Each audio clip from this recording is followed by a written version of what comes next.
L'histoire est celle d'un garçon nommé Marc, dans la vie duquel entre une femme beaucoup plus âgée que lui. Marc a l'impression que personne d'autre ne peut l'aimer autant que cette femme. Mais peu à peu, il découvre des choses qui vont changer toute sa vie. L'histoire commence et nous voyons Marc qui conduit sa voiture. Avec Marc se trouve son ami, nommé Walter. Ils reviennent tout juste du lycée. Mais alors que leur voiture s'arrête à un feu rouge, ils aperçoivent deux femmes. Walter commence à draguer ces femmes, mais Marc ne leur prête même pas attention. Les femmes se fâchent et s'en vont. Puis ils arrivent tous les deux à la maison. Dès que Marc entre chez lui, il voit que sa mère a invité beaucoup de monde. La mère de Marc s'appelle Tania. Aujourd'hui, Marc a 18 ans. C'est pourquoi sa mère a organisé une très grande fête. Elle voulait lui faire une surprise. C'est alors que Marc aperçoit une fille nommée Melanie, qui lui plaît depuis longtemps. En voyant Melanie, il est très heureux de pouvoir lui parler aujourd'hui. Tout le monde se disperse alors dans la maison. Pendant ce temps, lorsque Marc monte à l'étage, il voit Melanie en train de se changer. Elle met un bikini pour aller à la pool party. Marc reste là à la regarder. Dès que Melanie l'aperçoit, elle lui demande « Veux-tu m'aider à m'habiller ?» Marc commence à s'avancer. Mais à ce moment-là, Tania arrive et dit « Laisse-moi t'aider ». Tania est très protectrice envers son fils. Elle ne veut pas qu'il se rapproche de qui que ce soit. Mais même après être sorti, Marc continue de regarder Melanie. Dès que Walter voit ça, il s'approche de Marc et lui dit « Combien de temps vas-tu te contenter de la regarder? Si tu veux que les choses avancent, tu dois l'inviter à une fête. J'ai une idée. Fais sortir ta mère de la maison et ensuite, invite Melanie pour une fête. Je serai là avec toi. Melanie viendra avec une de ses amies. » Marc aime aussi cette idée et commence à faire des plans. On apprend alors que le père de Marc est décédé quand il était petit. Depuis, sa mère l'a élevé toute seule. C'est pourquoi elle est si protectrice envers son fils. Marc sait qu'un homme nommé Randy travaille dans le bureau de Tania et qu'il aime bien sa mère. Il envoie alors un email à Randy pour lui demander d'inviter sa mère à sortir. Quand Randy le demande à Tania, elle accepte. Et un soir, il l'emmène sortir. Marc invite alors Melanie chez lui. Melanie vient, accompagnée de son ami. Dès qu'ils entrent dans la maison, peu de temps après, Walter commence à embrasser l'ami de Melanie. Mais Melanie reste assise en silence, tout comme Marc.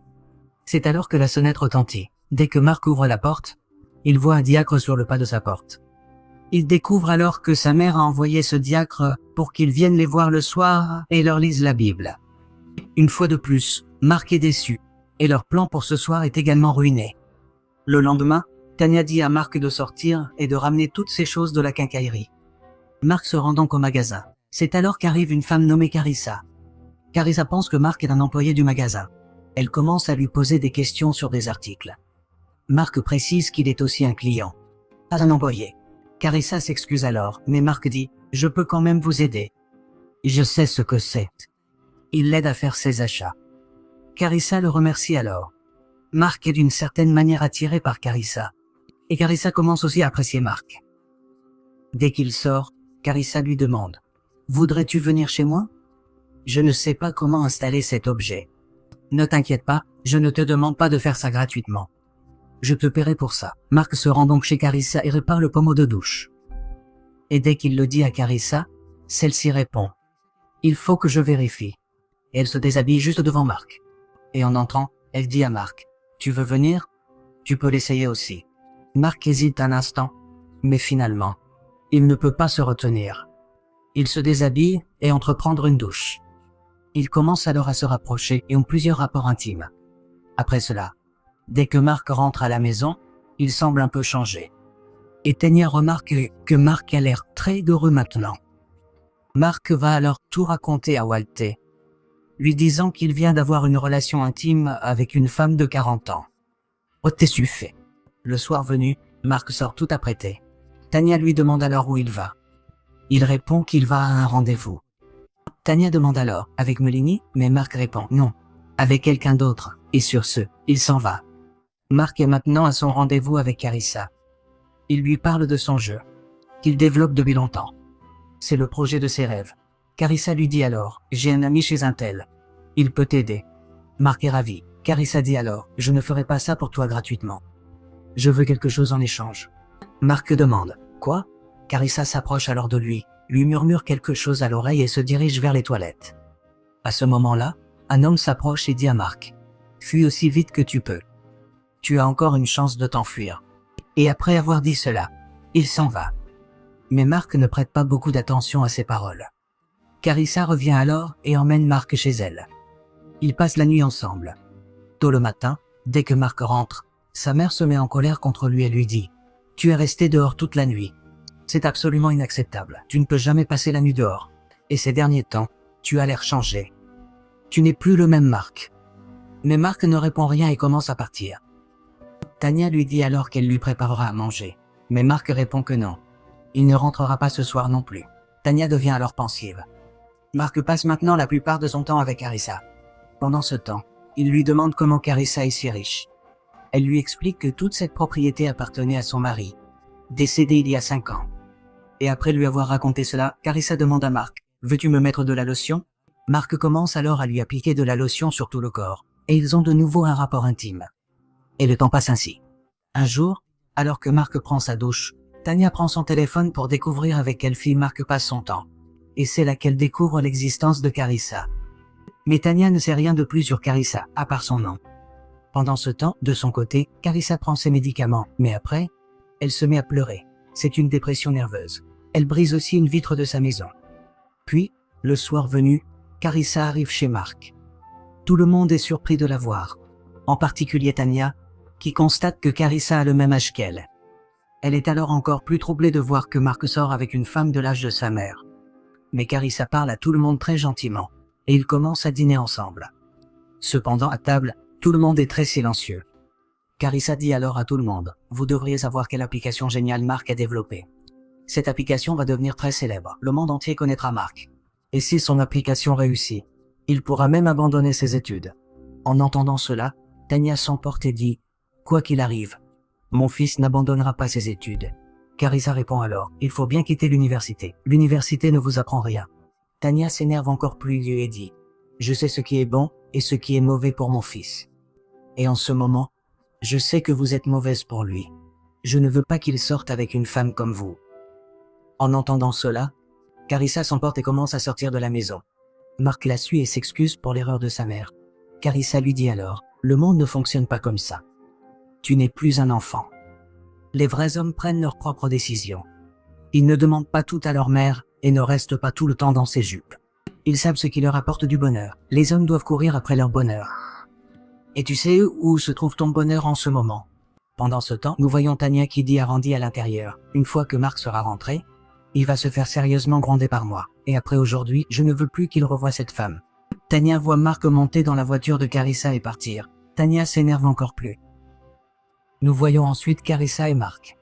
Dès qu'ils arrivent à la maison, Carissa menotte Mark. Ils sont tous les deux dans la piscine et ont de nouveau des relations intimes. Mais de son côté, Tanya est maintenant très inquiète.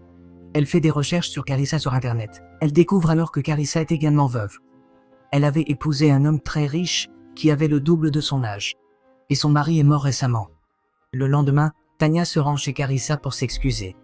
Dès que Carissa voit Tanya, elle commence à l'insulter. Tanya dit alors: « Mon fils ne sera jamais à vous. Il réalisera bientôt que vous êtes une mauvaise femme. Il reviendra auprès de sa mère.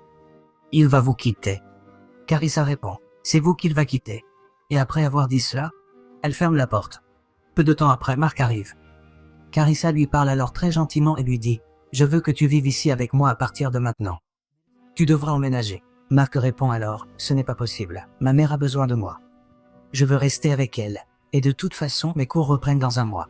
Donc je vais devoir partir loin d'ici. » Mais ces paroles blessent profondément Carissa. Elle dit à Mark: « Tu peux partir maintenant. » Nous voyons alors Tanya qui parle à Randy. Elle est très inquiète. Elle dit: « Mon fils est tombé dans le piège d'une mauvaise femme. Cette femme est folle. Elle profite de lui. Elle est capable de tout. » Randy répond alors: « Tu ne devrais pas trop t'en faire. Quand les garçons sont jeunes, ils font ce genre d'erreurs. Et ils apprennent de leurs erreurs. Peu importe tes efforts. Mark ira la voir tant qu'il ne se rendra pas compte par lui-même que cette femme est mauvaise. » Tanya dit alors: « Je ne peux pas laisser mon fils dans cette situation et attendre qu'il découvre tout ça par lui-même. Je dois faire quelque chose. » Randy dit alors: « Il n'y a qu'une solution. Fais entrer une nouvelle fille dans sa vie. » À la fête, il y avait une fille que Mark n'arrêtait pas de regarder. Tania répond, oui, elle s'appelle Melanie. C'est une excellente idée. Je vais bientôt appeler Melanie pour qu'elle le rencontre. Nous voyons alors Marc, qui reçoit un appel vidéo de Carissa. Elle s'excuse pour aujourd'hui. Et dit, je veux que tu rentres à la maison tout de suite. Marc commence à y réfléchir. Pendant ce temps, Tania l'appelle en bas. Dès que Marc descend, il voit Melanie et devient très enthousiaste en la voyant. Il dit à Carissa qu'il ne pourra pas venir aujourd'hui, qu'il lui parlera demain. Puis il descend et commence à parler avec Melanie. C'est alors que Tania arrive et leur dit à tous les deux, « Je veux que vous alliez à un rendez-vous demain. Et vous pouvez rester dehors aussi longtemps que vous le voulez, ça ne me pose aucun problème. Vous allez très bien ensemble. » Et après avoir dit cela, elle s'en va. En entendant ces paroles, Tania sourit de toutes ses dents. Et le soir même, ils partent pour leur rendez-vous. Ils passent toute la soirée ensemble, mangent une glace, se promènent partout et à la fin, ils s'embrassent. Mais ils ne savent pas que Carissa les observe de loin. Dès qu'elle les voit s'embrasser, elle devient folle de rage. Nous voyons alors Melanie qui a dit au revoir à Marc et qui monte dans sa voiture. C'est alors que Carissa l'attrape par derrière, place un couteau sous sa gorge et lui dit « Marc n'appartient qu'à moi. Si je te revois avec lui, je te tue. On ne retrouvera même pas ton corps. » Et après avoir dit cela, elle lui fait une entaille avec le couteau. Melanie se met alors à pleurer. Nous voyons ensuite Marc qui appelle Melanie toute la journée le lendemain, mais Melanie ne répond pas à son téléphone. Marc va alors parler à Walter et lui dit « Je commence à tomber amoureux de Melanie. C'est pourquoi je romps avec Carissa, car je ne vois absolument pas mon avenir avec elle. » Après avoir entendu cela, Walter se rend chez Carissa et il lui dit « Marc veut rompre avec toi. Je sais que tu vas être très triste en apprenant ça. Alors si tu veux, tu peux pleurer sur mon épaule. » Walter veut dire par là qu'il veut prendre la place de Marc. En entendant cela, Carissa se met très en colère et sort doucement un couteau. Pendant ce temps, de son côté, nous voyons Marc qui fait un appel vidéo à Melanie. Il voit que Melanie est assise dans le noir, son visage n'est pas clairement visible. Il lui demande alors « Pourquoi es-tu assise dans le noir ?» Mais Melanie répond « Ne m'appelle plus après aujourd'hui, je ne veux plus te parler. » Marc demande alors « Mais qu'est-ce qui s'est passé ? Dis-moi quelque chose. » Mais Melanie ne dit rien et raccroche. C'est alors qu'il reçoit un appel vidéo de Carissa. Carissa lui dit « Mon ami chez un tel veut te rencontrer. Il a vraiment aimé ton idée. » Marc se rend donc aussi chez Carissa. Et là, il rencontre l'employé d'un tel qui lui dit « Ton application est excellente, mais une autre entreprise a lancé une application similaire. Donc, nous ne pouvons plus lancer cette application. Mais après avoir vu cette application, nous savons à quel point tu es talentueux.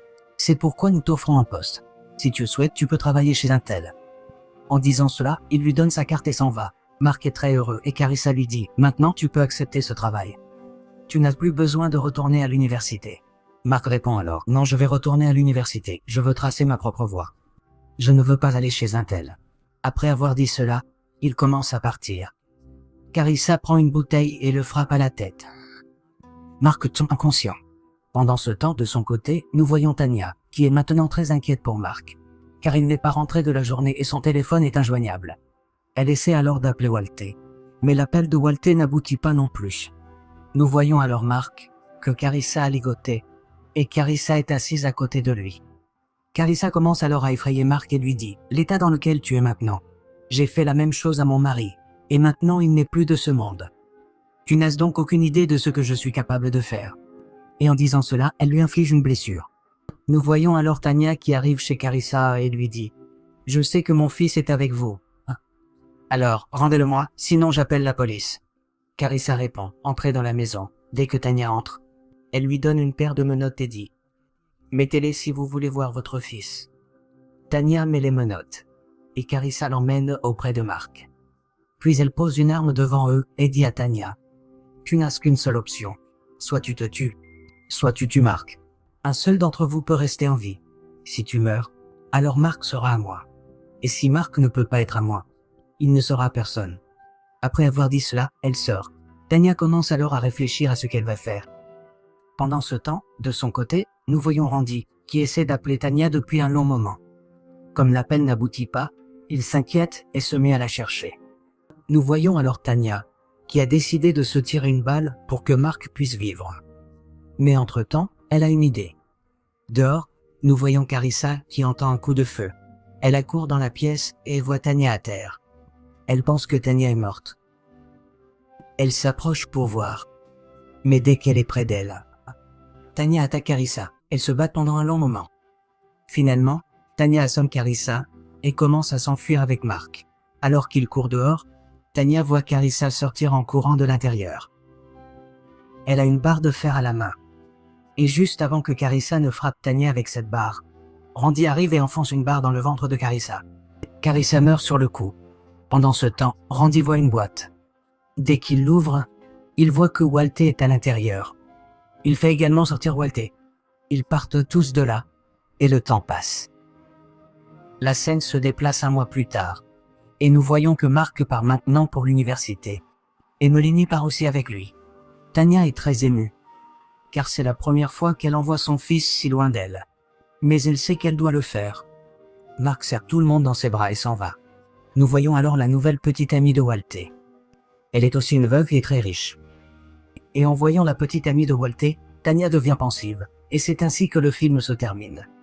Voilà les amis, notre vidéo d'aujourd'hui se termine ici. Si vous avez aimé cette vidéo, n'hésitez pas à la liker, la partager et à vous abonner à la chaîne. Merci.